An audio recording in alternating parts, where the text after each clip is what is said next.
اس میں دوسرا یہ تھا کہ دوسروں کے لیے غلام رسول اللہ صلی اللہ علیہ وسلم اور اللہ کی رضامندی حاصل کرنے والوں کے ساتھ ایک ہی صف میں کھڑا ہونا چاہتا ہے.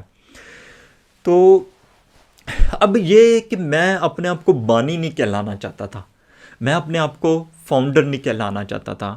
تو میں نے اس چیز کا یہی سمجھا کہ میں مطلب اپنی جو ایک جو لوگ جو اور بھی لوگ جو اللہ کی رضا حاصل کرنے والے لوگ ہیں وہ لوگ بھی اس میں شامل ہوں، وہ لوگ بھی اپنا اس میں اتنا ہی حصہ ڈالیں کہ جتنا کہ میری کوشش ہے، ان لوگوں کو بھی وہی پہچان ملے کہ جو میری پہچان ہے. لیکن ہمارا پاکستان کا ایک المیہ ہے کہ یہاں پہ ہمیشہ ایک فرسٹ کریکٹر کو سامنے آنا پڑتا ہے. میں کسی شہرت کی وجہ سے نہیں چاہتا تھا کہ ہمیشہ کوئی نہ کوئی کسی نہ کسی ایک فرد کو اس کی ایک نسبت جڑ جاتی ہے. تو وہ اب نسبت یہ سمجھ لیں کہ جڑی تو ہوئی ہے اور وہ نسبت تو ایک رہے گی میری.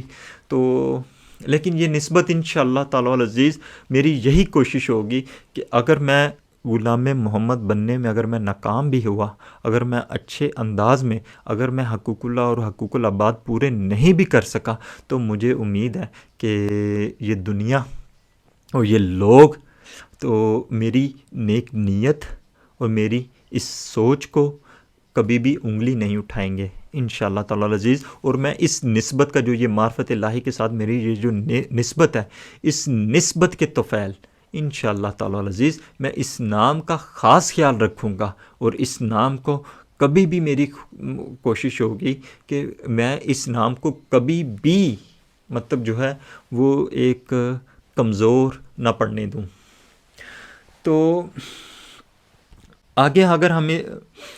تو اگر آگے ہم دیکھیں کہ اس خواہش کے ساتھ کہ معرفت الہی جیسے کارواں میں حصہ لینے والوں کا مفاد، لالچ اور خوشی کے حصول کی تمنا صرف و صرف رضائے الہی ہونا چاہیے.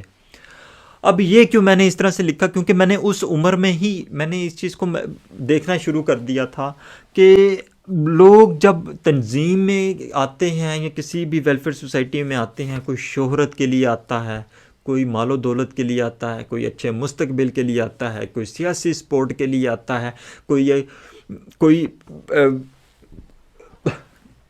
موسٹلی زیادہ تر لوگ، میں پھر دوبارہ دہراتا ہوں، کوئی شہرت کے لیے آتا ہے، کوئی مالی مفاد کے لیے آتا ہے، کوئی سیاسی ضرورت کے لیے آتا ہے، اور کوئی آپ لوگ یہ سمجھ لیں کہ عزت یا اس کا نام اس کے بو کے لیے آتا ہے. لیکن میں یہ سمجھتا ہوں کہ جو رضائے الہی صرف و صرف حاصل کرنا چاہتے ہیں نا، وہی انہی لوگوں کے ساتھ مل کے ہم معرفت الہی کے مطلب اس پلیٹ فارم سے ہم رضائے الہی حاصل جو کرنا چاہتے ہیں، وہ انہی لوگوں کے صف میں ہم لوگ ساتھ شامل ہو جائیں. اور ہمارا مفاد نہ تو کوئی مفاد اس میں ہونا چاہیے کہ جس میں ہم کوئی سفارش کل کو کروا سکیں، کل کو ہم اپنی مرضی کا کوئی کام لے سکیں. اور دوسری بات یہ کہ ہماری جو خوشی ہے وہ صرف و صرف یہی ہو کہ ہم اللہ کی رضا کے لیے، ہم صرف و صرف اللہ کی رضا کے لیے، ہم اللہ کی رضا کے لیے. میں 3 بار یہ میں کہہ چکا ہوں.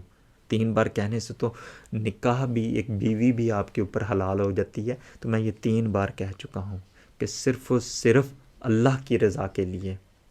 ٹھیک ہے، یہ دل سے صاف کر لینا میرا.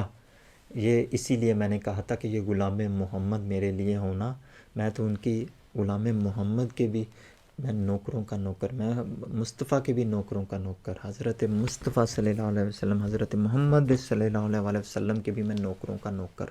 ٹھیک ہے، کیونکہ وہاں تک پہنچنا ہی میرے لیے بہت بڑی بات ہے. تو انشاءاللہ تعالی العزیز یہ کوشش رہے گی، اور انشاءاللہ یہ امید ہے کہ انشاءاللہ یہ کامیابی بھی ملے گی. شکریہ آپ کا، بہت مہربانی. بس آپ ہمارے ساتھ جڑے رہیے اور اس واٹس ایپ نمبر پہ آپ ہمارے ساتھ رابطے میں رہیے انشاءاللہ تعالی العزیز.